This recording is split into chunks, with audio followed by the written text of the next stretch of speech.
주일예배 오신 여러분 환영합니다. 오늘은 2022년 1월 9일입니다. 시애틀에는 아주 아침 햇살이 아름다운 아침입니다. 우리 하나님 아버지 앞에 하나님 주신 것 모든 것을 올려드리며 예배하겠습니다. 하나님은 영이시니 예배하는 자가 신령과 진정으로 예배할지니라. 아멘. 주님 가르쳐 주신 기도 드리겠습니다. 하늘에 계신 우리 아버지, 이름이 거룩히 여김을 받으시오며 나라가 임하옵시며 뜻이 하늘에서 이루어진 것 같이 땅에서도 이루어지이다. 오늘날 우리에게 일용할 양식을 주옵시고 우리가 우리에게 빚진 자를 사하여 준 것 같이 우리의 죄를 사하여 주옵시고 우리를 시험에 들게 하지 마옵시고 다만 악에서 구하옵소서. 나라와 권세와 영광이 아버지께 영원히 있사옵나이다. 아멘. 아멘. 주님의 이름을 찬양하겠습니다. 경배하리 주 하나님.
신약시대를 사는 성도에게 가장 큰 복음은 하나님이 우리와 함께 하시는 임마누엘의 복입니다. 예수 그리스도께서 오셔서 이제 주님의 영이 우리 안에 영원히 거하시는 복 때문에 우리가 순간순간 지혜를 얻고 순간순간 살아갈 길을 힘을 얻습니다.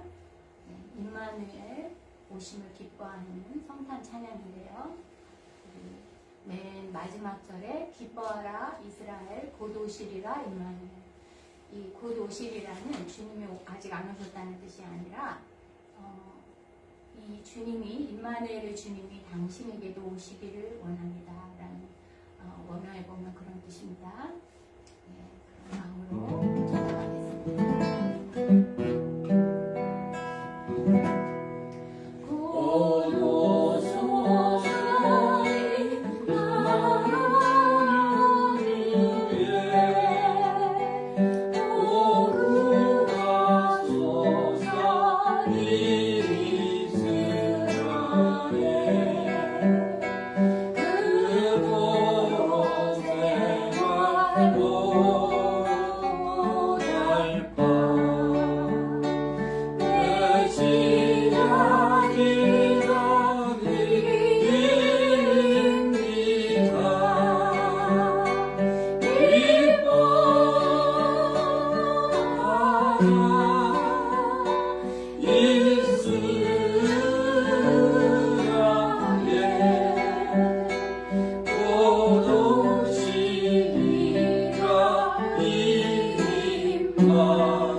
고백하고 회개하는 죄를 동이서에서 먼 것 같이 던지신다고 말씀하셨고, 양털같이 흰게 하시겠다고 말씀하셨고, 기억지 아니하시겠다고 약속하셨습니다.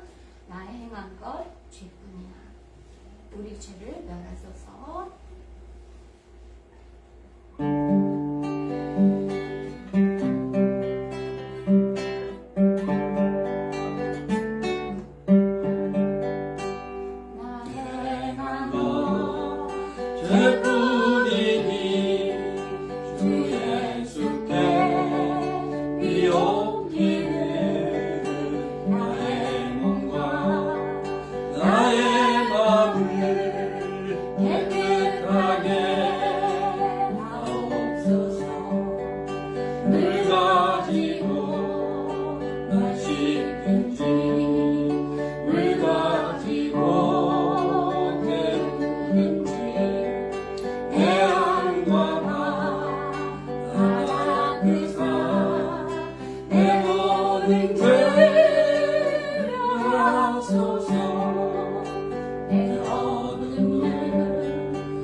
모든 죄 멸하소서.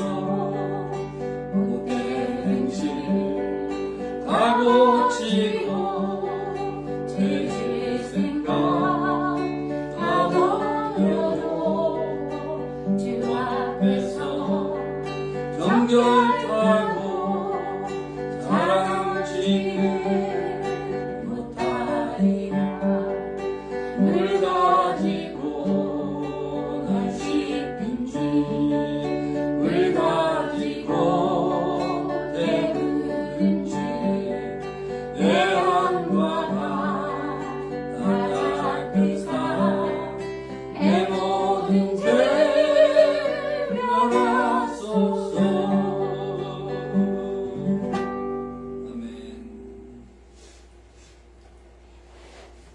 네, 오늘의 말씀을 위해서 성도들의 승리의 삶을 위해서 부자삼는 교회와 선교회 사역을 위해서 미국과 남북한 이 지역의 문제를 위해서 시애틀과 퓨제스함도 하세계 성도를 위해서 코로나 오미크론이 지금 엄청나게 많이 퍼지고 있습니다.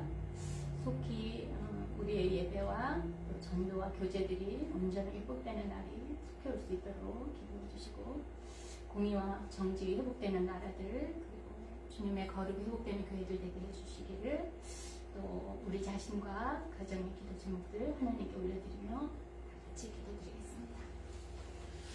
하나님 아버지, 오늘도 거룩한 주일을 위해서 저희가 지나고 진정으로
주여.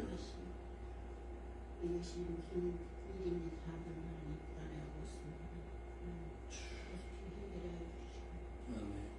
하나님께서 사랑하시는 모든 우리 성도님들과 주여. 기쁨으로 예배에 모이게 힘쓰는 자들이 주시고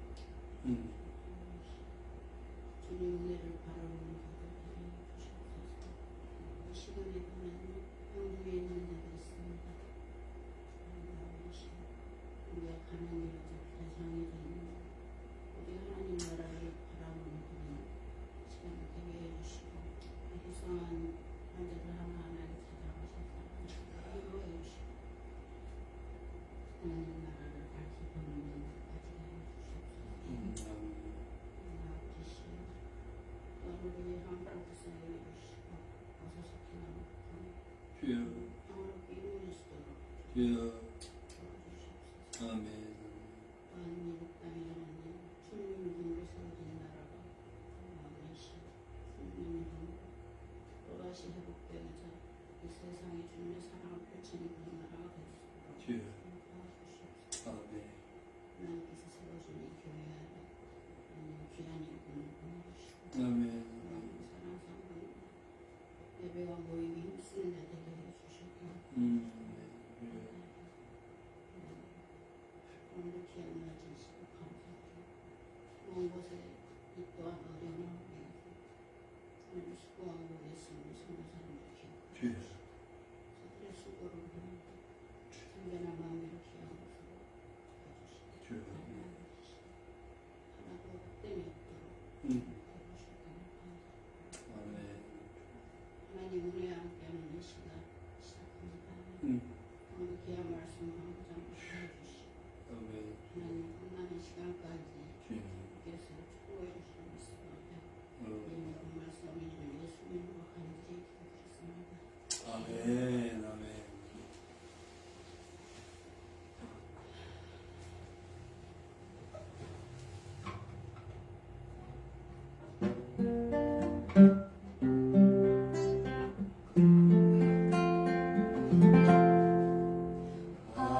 아니신 나의 하나님, 내가 주를 높이고 영원히 주의 이름을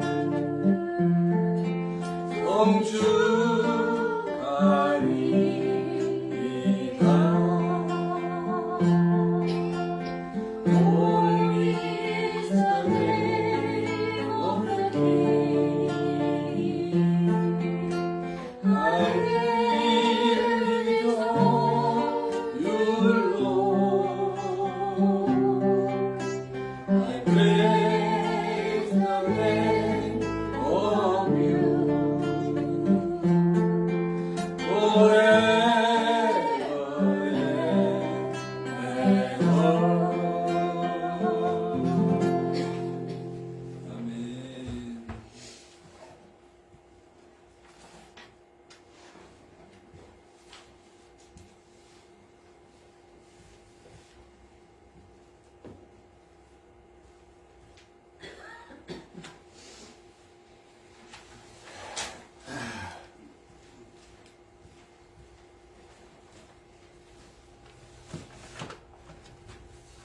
할렐루야. 오늘 예배 오신 주의 백성들을 환영합니다. 우리 인사합시다. 참 잘 오셨습니다. 부사님. 네, 환영하고 사랑하고 축복합니다. 잘 되고 있습니다. 네, you are better than me. 아멘. 감사합니다. 자, 오늘 함께 나눌 말씀은 누가복음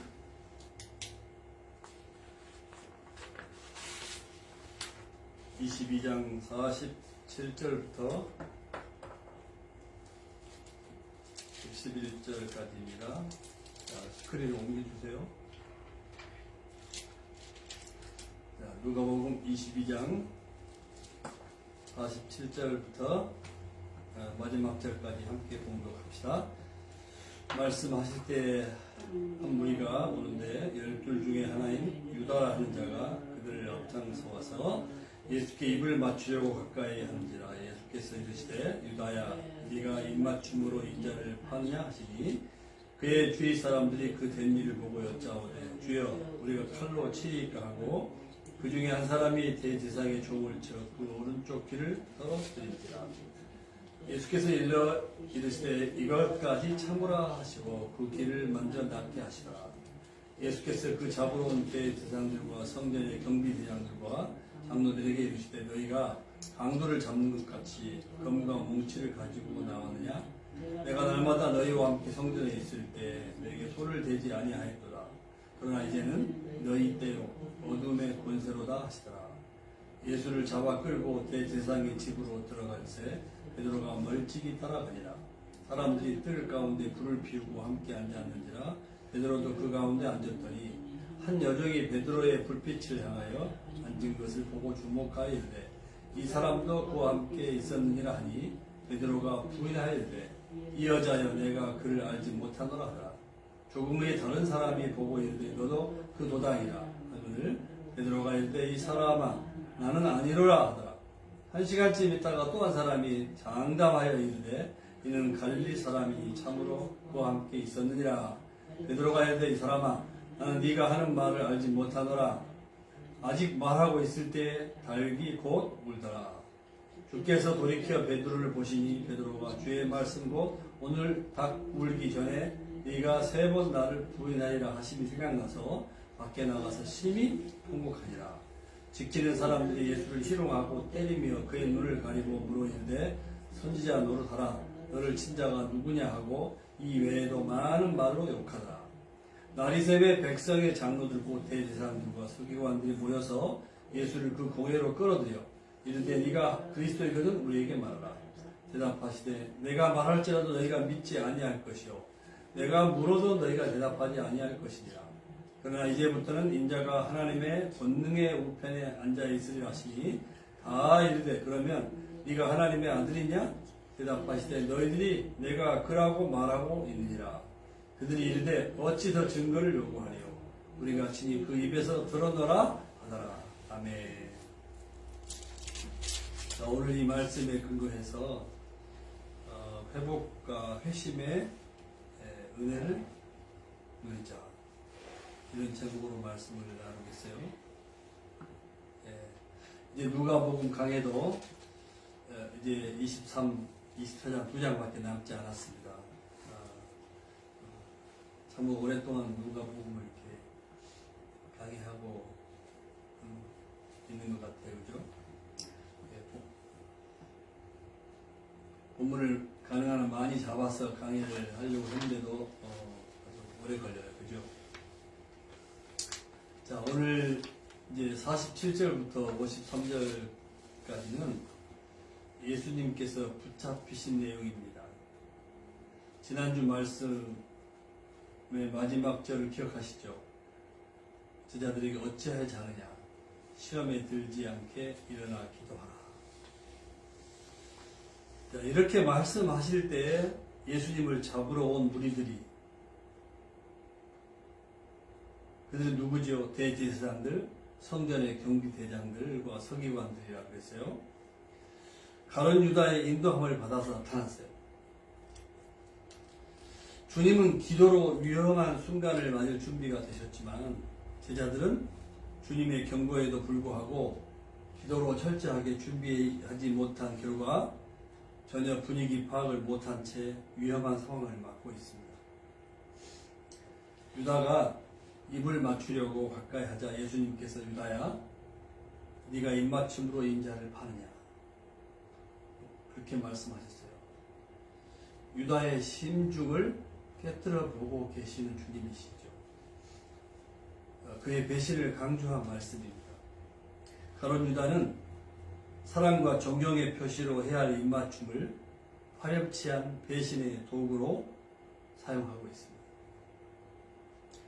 예수님의 위협을 함께 느끼던 제자들이 38절에서 보여주었던 그 칼로 의분에 저항을 했어요. 우리가 칼로 치리까? 이때 제자 중에 한 명인 오늘 본문에 나와 있지 않지만 그 한 명은 베드로의 베드로.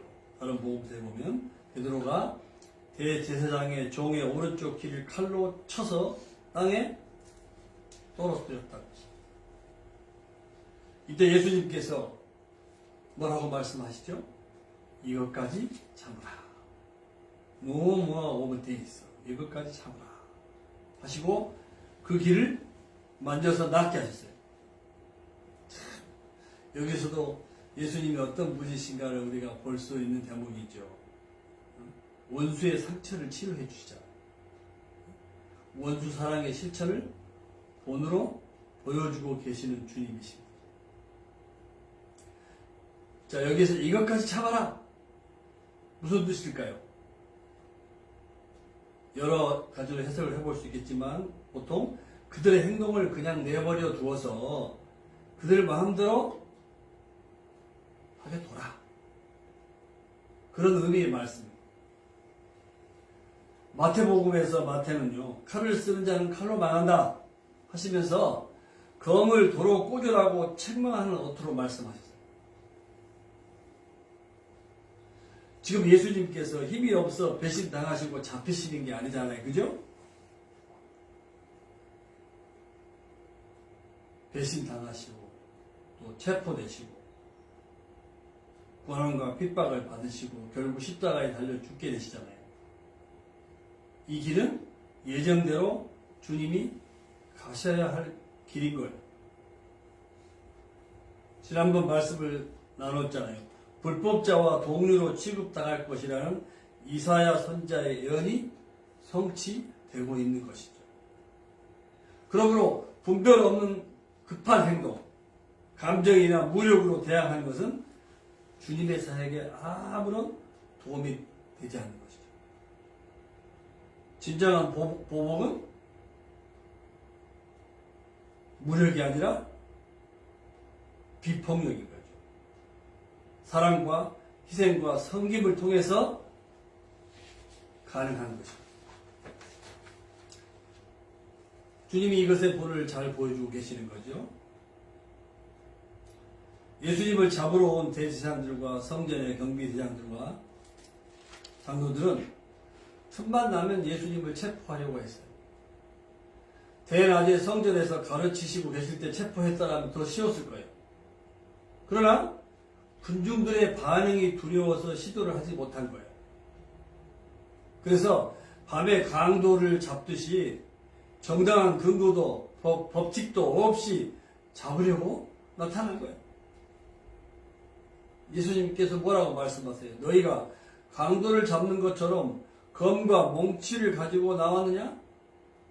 내가 날마다 너희와 함께 성전에 있을 때에 내게 손을 대지 아니하였도다. 그러나 이제는 너희의 때다. 어둠의 권세로다. 이렇게 말씀하셨어요. 잠깐의 고난과 죽음이 허락된 사단의 어둠의 권세로 이루어진 일이라면 예수님은 부활 승천하시잖아요. 그리고 재림하실 것이잖아요. 이것은 사탄의 그 권세를 이기고 심판하실 것입니다. 예수님 재림의 그날까지 우리 그리스도인들도 예수님처럼 고난과 박해, 심지어는 순교까지 각오하고 살아야 한다는 것을 교훈하고 있어요. 그러나 승리가 보장된 삶을 우리가 이 땅에서 살고 있는 것이 그죠?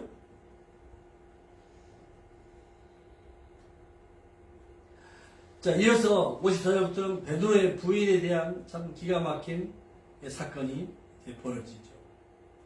예수님께서 붙잡히신 후에 아침까지 대제사장의 집에 억류되어 있었어요. 마태와 마가복음에서는요, 제자들 모두가 다 도망하였음을 묘사해요. 특히 마가복음에서 한 젊은이가 알몸으로 도망쳤다는 표현을 통해서 당시 상황의 급박성과 제자들의 도망침을 아주 구체적으로 강조했어요. 오늘 본문에는 자세히 나와 있지 않지만 베드로 역시 도망하였다가 멀리서 예수님을 쫓아 대제사장의 집의 뜰까지 들어간 것으로 묘사되고 있어요. 그러니까 베드로의 그 두려움과 비겁한 모습을 잘 나타내주고 있는 것이죠. 누가는 이 베드로의 부인과 함께 여기서 두 가지 사건을 기록해요. 하나는 예언했던 대로 베드로가 3번 부인한 사건. 그리고 두 번째 사건은 예수님을 지키던 그 병사들에게 희롱을 당하신 사건.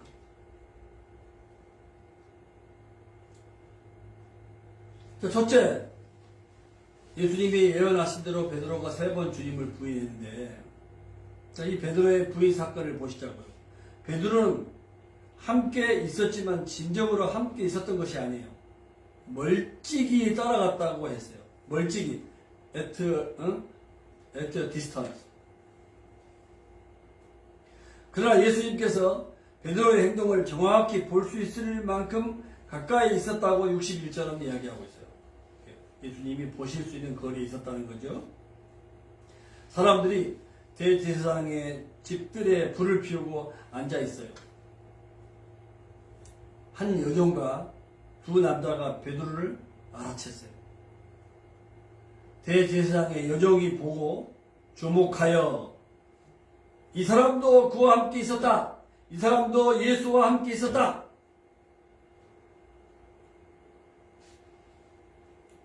여기 이 한 여종, 대제사장의 여종이 베드로를 보고 주목하여, 주목하다라는 단어는요, 시선을 고정하다, 뚫어지게 쳐다보다 그런 뜻이에요.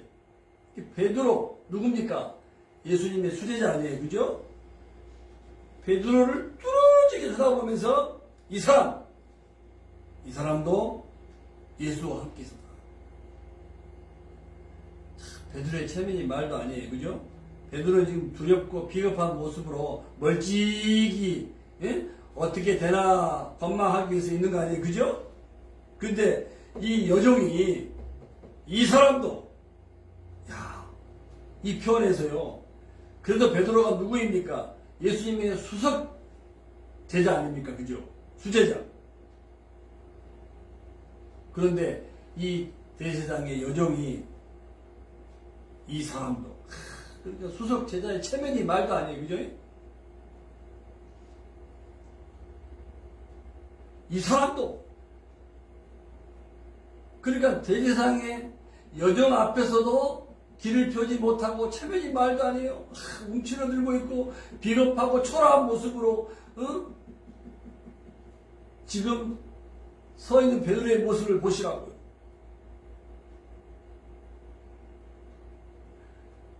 이렇게 죽음을 각오하고 진리를 사수하지 않으면, 진리배에 서지 아니하면, 정말 정직을 모토로 살지 아니하면 베드로와 같은 시세가 될 수 있다는 걸 가르쳐 주는 거예요. 그렇죠?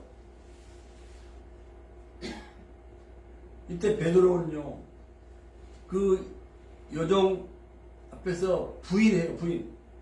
여기서 부인하다 그 말은요, 십자가의 죽음을 부끄러워하고 고난과 박해가 두려워서 관계를 끊다, 인연을 끊다, 그런 의미를 가지고 있는 단어예요. 부인했다, 디나이했다. Woman, I don't know him. 거짓말을 능청스럽게 하고 있다는 인상을 주죠. 그죠? I don't know.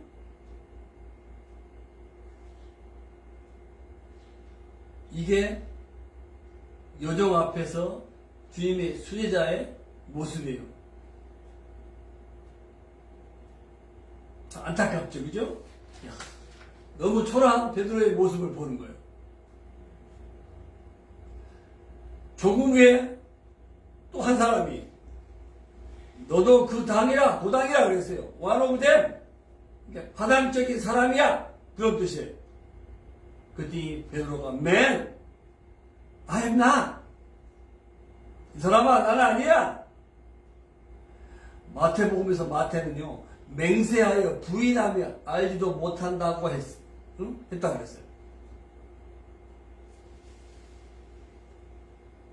한 시간쯤 후에 또 한 사람이 이번엔 장담하여, 장담. 이 말은 아주 강력한 주장을 말하는 거예요. 장담. 아주 집요하게 우기는 그런 뜻이에요. 장담하여. 이는 갈릴리 사람이니. 그러니까 이 말은 갈릴리 사투리를 사용했거나 베드로가 아마 말투가 예수님과 비슷하지 않았나 싶어요. 이는 갈릴리 사람이니 참으로 예수와 함께 있었다. 이때 베드로는 Man, I don't know what you are talking about. 마태 마가복음에서는 부인하면서 저주하고 맹세하여 모른다고 했다. 점점 이 부인의 강도가 이렇게 세지고 있는 것을 표현해요. 그런데 누가 그렇게 표현하지 않아요. 베드로의 변절을 부인을 부드럽게 표현하고 누가는 노력해요. 아마 의사인 성품 때문이기도 하고 또 누가복음의 저자인 누가는 아주 이 변절자, 연약한 자, 과부, 여자, 어린아이, 장애자 이런 사람들을 구원하러 오셨다고 하는 측면을 강조하고 있기 때문에 누가는 마태나 마가가 베드로에 대해서 쓰고 있는 것처럼 강도를 그렇게 높이지 않아요. 비교적 부드럽게 말을 하고 있을 때 닭이 곧 울었다 그랬어요. 자신이 예수님께서 예언하신 대로 행하고 있다는 것을 눈치채지 못하고 있는 거죠. 세 번째 부인했을 때 기억을 했어요. 베드로의 부인은 주님의 경고를 진지하게 받아들이지 않고 기도로 대비하지 못했던 결과였어요. 죽음도 불사하고 끝까지 주님을 따르겠다는 그 장담과는 달리 그런 결정적인 순간에 처절하게 무너지고 말았어요. 자, 여기 오늘 주제와 관련된 아주 정말 기가 막힌 교훈을 발견할 수 있어요. 61절이에요. 주께서 돌이켜 베드로를 보시니 베드로가 주의 말씀 곧 오늘 닭 울기 전에 네가 3번 나를 부인하리라 하심이 생각나서 밖에 나가서 심히 통곡하니라. 오늘 주께서 돌이켜 베드로를 보시니 여기서 보시다라는 동사는요 관심과 애정을 갖고 뚫어지게 보다 그런 뜻이에요. 질책보다 배신한 것에 대한 질책보다 연민의 눈길을 보내시는 아주 극적인 순간이에요. 돌이켜 베드로를 보시니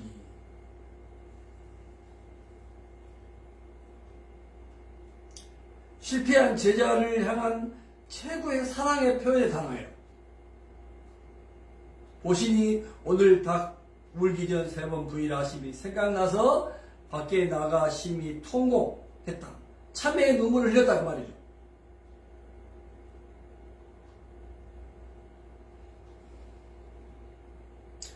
마태와 마가 복음에서 마태 마가는요 닭 우는 소리를 듣고 예수님의 말씀을 생각했다고 말했어요. 그런데 오늘 누가 복음에서는요 주께서 돌이켜 베드로를 보시니 베드로가 주님의 말씀이 생각났다고 했어요. 그러니까 닭이 우는 걸 보고서 주님의 말씀을 생각한 게 아니라 누가복음에서는 뭐예요? 주께서 돌이켜 베드로를 보시니 연민의 정, 관심을 가지고 애정을 가지고 실패한 베드로를 향해서 사랑의 눈길로 이렇게 포커스 하시니 그때 비로소 닭 울기 전에 3번 부인이라고 하신 말씀이 기억났다고 그랬어요. 그러니까 마태 마가의 표현하고는 좀 달라요. 오늘 누가복음에서의 이 교훈의 핵심이 뭐냐면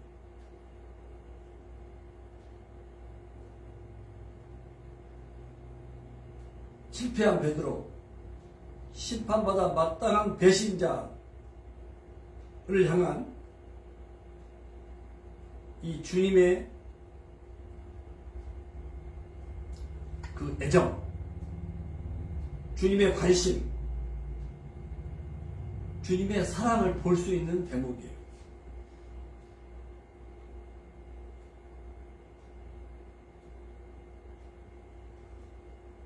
변절자, 배신자, 베드로를 향한 관심과 사랑, 애정을 가지고 보시니까 베드로가 주님을 탁울리 전에 3번 부인하여 한 말씀을 기억했다는 것이에요.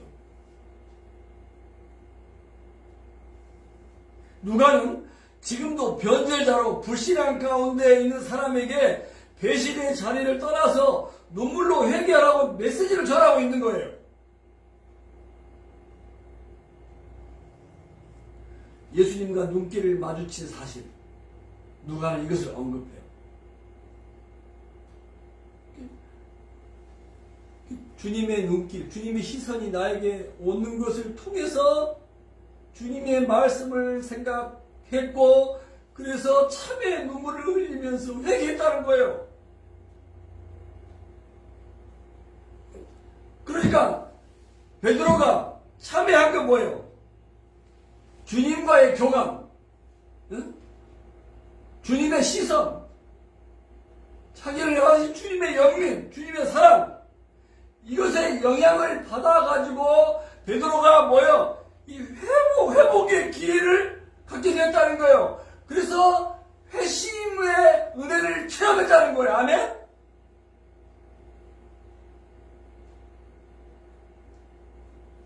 그래서 사도행전의 저자가 누가복음이잖아요. 그죠?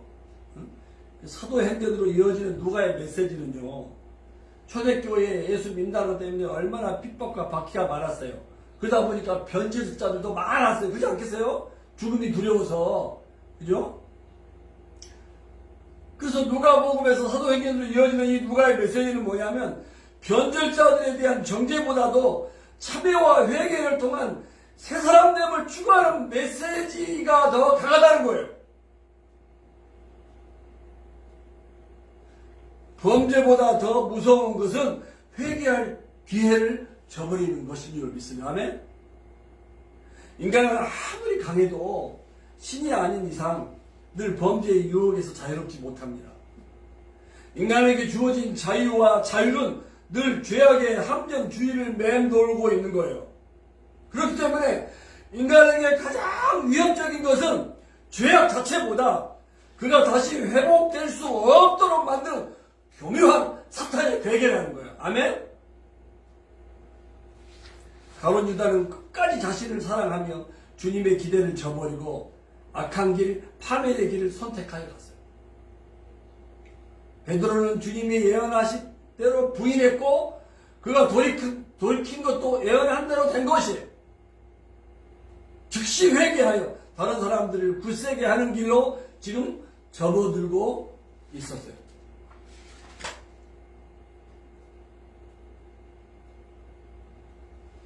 그래서 오늘 말씀 제목을 이렇게 잡았어요. 회심과 회복의 은혜를 누리자.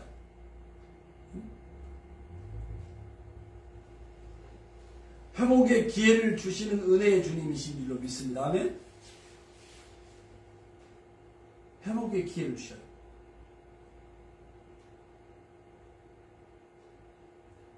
그래서 회심하도록 만드시는 거예요. 그래서 회복, 회심의 은혜를 누리게 하시는 우리 주님.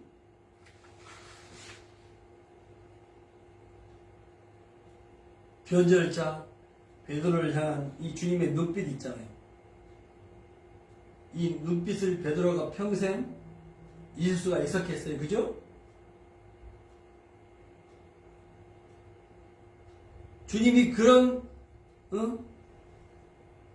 표정으로 이 베드로를 주시했을 적에 그 주님의 성품, 주님의 관심, 주님의 사랑, 주님의 연민, 응? 이 베드로에게 보내는 그 평생 잊지 못할 그 눈빛을 보는 순간 베드로가 완전히 돌이키게 된 거죠. 이처럼 오늘날도 베드로뿐만 아니라 우리 모두에게 그리고 죄인들에게 주님은 누가복음에서 강조하고 있는 그 사랑의 눈빛, 사랑의 교감, 이것을 보내시는 주님이시라는 거예요. 항상 회복, 그죠?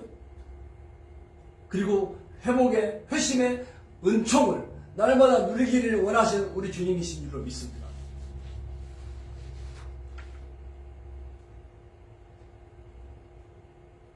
이어서 주님을 지키던 군병들이 예수님을 희롱하는 내용이 나와요. 지키던 군인들이 말로 희롱을 해요. 막 때리면서 신체적인 학대를 합니다. 눈을 가리고 선지자 노릇을 하라고 조롱을 합니다. 너를 친 자가 누군지 아냐? 네가 선지자라면 알겠지? 알아맞혀 보라고 막 하는 거예요. 그러니까 예수님을 향해서 거짓 선지자로 여기고 희롱을 하는 거예요. 누가 너를 때렸는지 한번 알아맞혀봐. 주님이 모르시겠어요? 공생애를 시작하면서 마귀에게 시험받았던 것과 비슷해요. 빈들에 있는 예수님께 돌이 변하여 떡이 되게 하라고 유혹하잖아요. 광야에서 만나가 내리던 때에 선지자 역할을 했던 그 모세를 흉내내어 보라는 것과도 같은 거예요. 모세처럼 해봐. 엘리야처럼 해봐. 너가 진짜 선지자 맞아? 누가 너를 지금 때리는지 알겠어?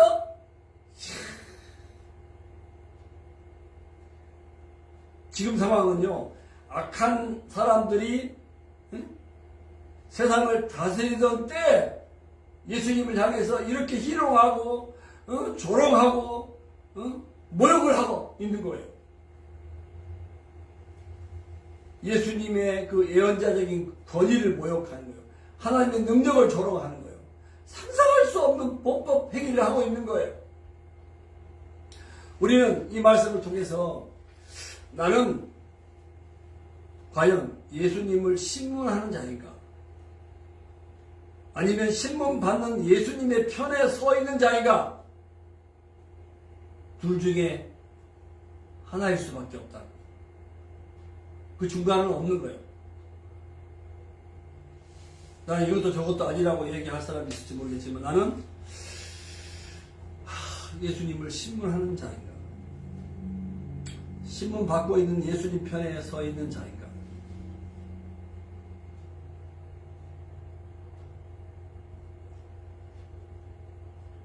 둘 중에 정확한 선택을 하고 우리는 살아야 될 사람들인 거죠. 그리고 마지막으로 공예 신문을 또 66절부터 71절까지 받으세요. 날이 새웠어요. 예수님을 공예로 끌어들여가지고 장로들과 대제사장들과 서기관들이 공예에 모여서 지금 신문을 하는 거예요. 두 가지 질문으로 시험을 해요. 종교법상 꼬투리를 잡아서 만장일치로 로마 법정에 기소하기 위한 술책이었어요. 로마 정부의 허락 없이 유대인의 종교법의 결정만으로는 사람을 사형시킬 권한이 없었기 때문이에요. 첫째 질문으로 시험한 것은 네가 그리스도냐?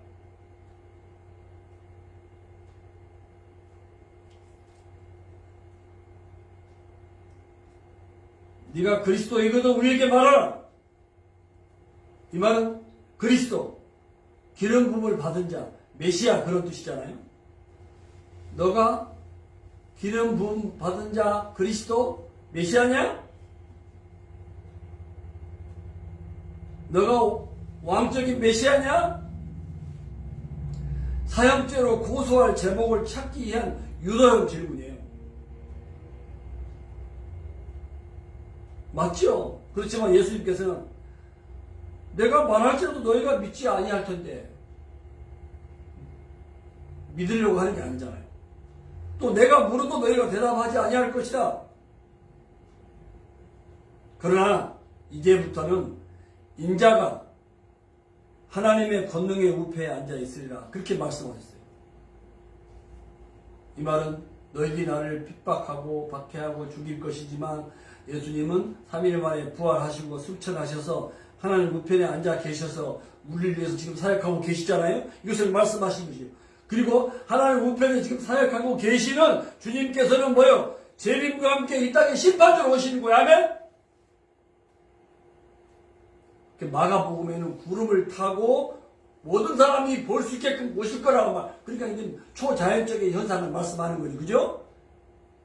지구 반대편에 있는 사람도 다 천재지변처럼 예수님 오시는 것을 보게 될 것이다.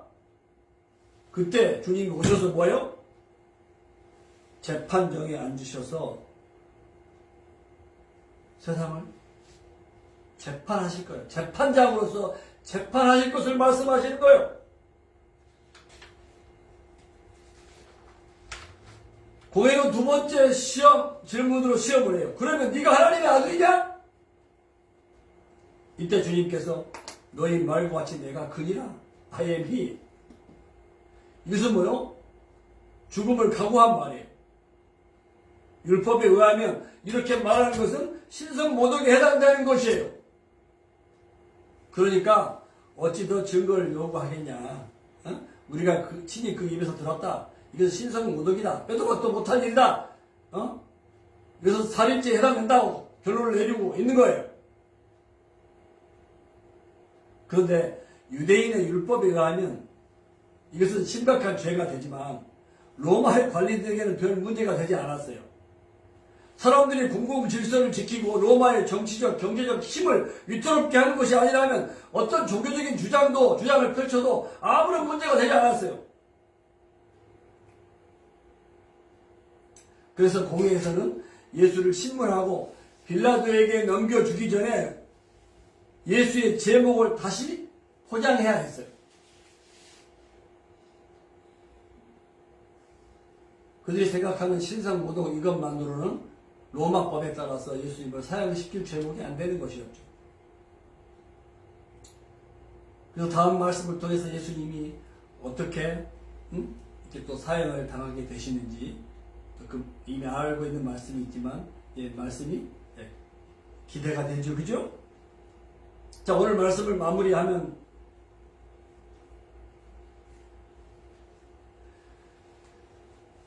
예수님 제자들의 배신으로 인한 고통, 또 성전을 지키는 병사들의 조롱 모독, 거짓 선지자로 취급을 당하면서 모욕을 당하셨어요. 그리고 종교 지도자들의 신성모독이라고 하는 그런 판결을 받으시기까지 예수님이 그리스도 메시아 하나님의 아들이 아니라는 것을 주장하고 있는 거죠. 어떻게 하나님이신 예수님을, 구약의 숫대로 오신 예수님을 신성모독으로 정죄할 수가 있겠냐고요. 참 어리석은 모습을 보고 있는 것이죠. 자, 이 모든 참을 수 없는 고통, 고난을 참으신 주님, 결국 십자가에 죽으시고 부활 승천하셨어요. 사망 권세 이시고 부활 승천하신 주님, 그분은 다시 이 완악한 세상, 이 불의한 세상을 심판할 심판주로 오실 것을 우리는 확실히 믿습니다. 아멘.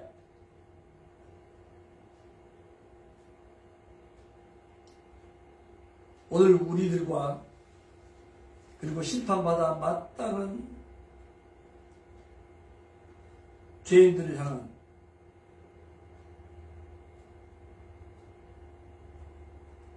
연민의 눈길을 보내시는 주님이시라. 베드로에게처럼 관심과 사랑과 긍휼,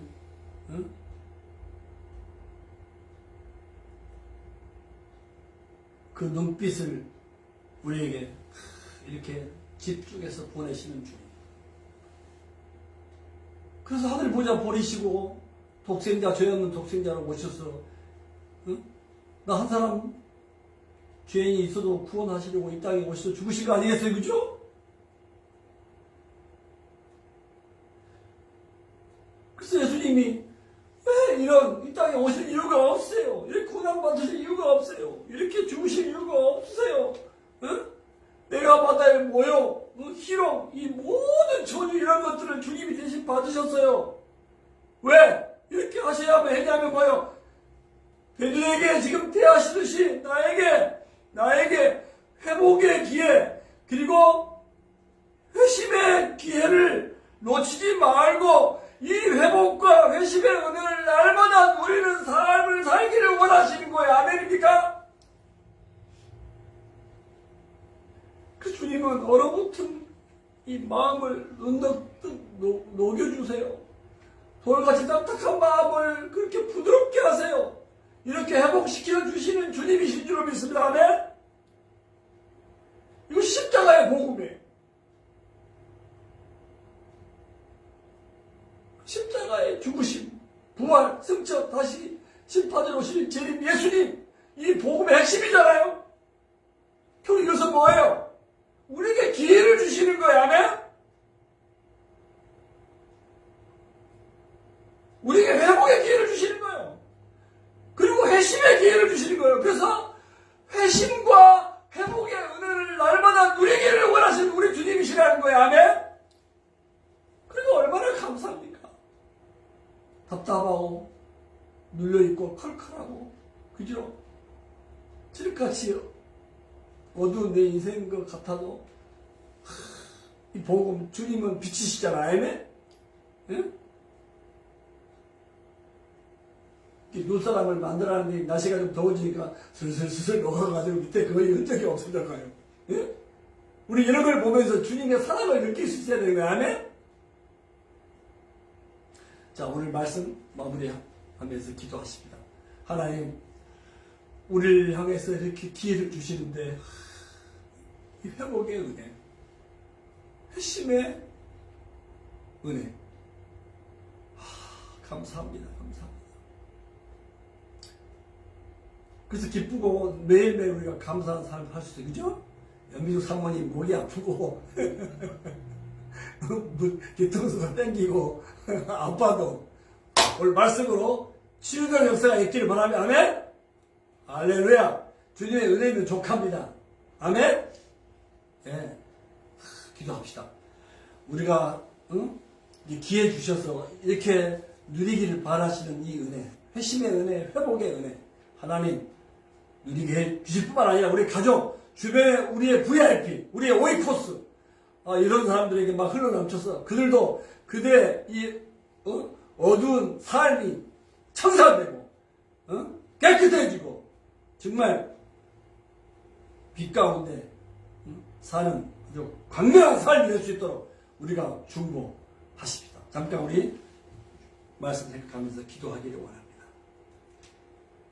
하나님 아버지, 우리에게 주신 말씀을 감사합니다. 오늘 우리가 무엇보다 이토록 크신 은혜를 오늘도 베풀어 주시는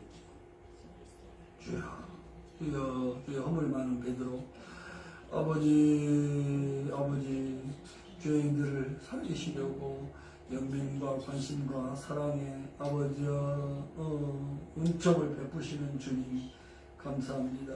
정말로 감사합니다. 이 기회를 주셔서 주님 은혜가 강물처럼 흘러넘치게 하시는 것을 믿고 감사합니다. 우리가 이 땅을 살아가면서 불안하고 어둡고 답답하고 컬컬하고 하나님 아버지 참으로 그럴 때가 많이 있지만 이런 기회 때 주님은 우리를 찾아오셔서 방문해 주시고 주여 끊임없는 사랑과 관심과 주여 연민 긍휼로 주여 우리를 살피시는 것을 믿습니다. 그리하여서 주여 회복의 기회, 주여 회심의 기회, 주님 은혜의 기회로 주여 삼아 누리게 하시는 것임을 믿습니다. 아버지, 우리가 받은 이 은혜를 날마다 누릴 뿐만 아니라 은혜가 가족과 우리 주변에 아버지 우리가 중보하는 모든 사람들에게로 넘치기를 원합니다. 풍성하기를 원합니다. 차고 넘치기를 원합니다. 아버지, 올 한 해 동안 우리가 이 은혜를 주여 누릴 뿐만 아니라 주여 멀티플라이 해서 차고 넘치는 세상을 꿈꾸는 삶이 되도록 인도하여 주옵소서. 우리가 누룩처럼 아버지 뭐니 번식하는 삶을 하게 하여 주옵소서. 영향력 있는 삶을 하게 하여 주옵소서. 복음은 주님의 은혜는 주님의 사랑은 아버지에게 폭발력이 있어서 아버지 우리를 통해서 아버지 이렇게 주여 풍성한 열매 맺게 하실 것을 믿습니다. 우리에게 주신 은혜의 말씀을 감사합니다. 주님을 찬양합니다. 주님 영광 받아 주옵소서. 하나님 아버지, 우리에게 오늘 말씀을 통해 주신 은혜를 정말로 감사합니다. 베드로처럼 우리도 심판받아 마땅한 죄인들이었습니다. 그리고 이 복음을 깨닫지 못하고 아직도 주님을 향해서 희롱하고 모욕하고 아버지 믿지 않고 불의한 가운데 주님 어두운 가운데 주여 죄악 가운데 살고 있는 아버지 이들을 향한 주님의 사랑과 관심과 주여 우리가 연민의 눈길을 믿습니다. 아버지 깨닫게 되기를 원합니다. 아버지 믿는 우리뿐만 아니라 이 세상에 우리가 중보하고 있는 많은 아버지여 믿지 않는 사람들, 이 은혜를 깨닫지 못하는 사람들, 아버지 올 2022년 그들에게도 회복의 기회가 오기를 원합니다. 회심의 기회가 오기를 원합니다. 그리하여 주님이 주시는 이 회복과 주여 회심의 은혜를 충만하게 누릴 수 있도록 역사해 주옵소서. 그리하여 얼어붙은 마음 아버지여 눈 녹듯 녹아지게 해주시고 돌같이 딱딱한 마음 부드러워지게 해주시고 하나님 아버지 은혜의 강물이 흘러 넘치는 아버지 우리의 인생 주여 복된 한 해가 되도록 역사해 주옵소서. 주님 우리를 통해서 누룩처럼 아버지 무한히 번지는 영향력 있는 아버지의 감동 감화를 주는 삶을 주여 살게 하실 것을 믿습니다. 주님이 성령으로 우리를 통해서 이렇게 강력하게 역사하고 계심을 믿습니다. 주님 영광받아 주옵소서. 주님 찬양합니다. 감사합니다. 주 예수 그리스도 이름으로 기도하옵나이다. 아멘.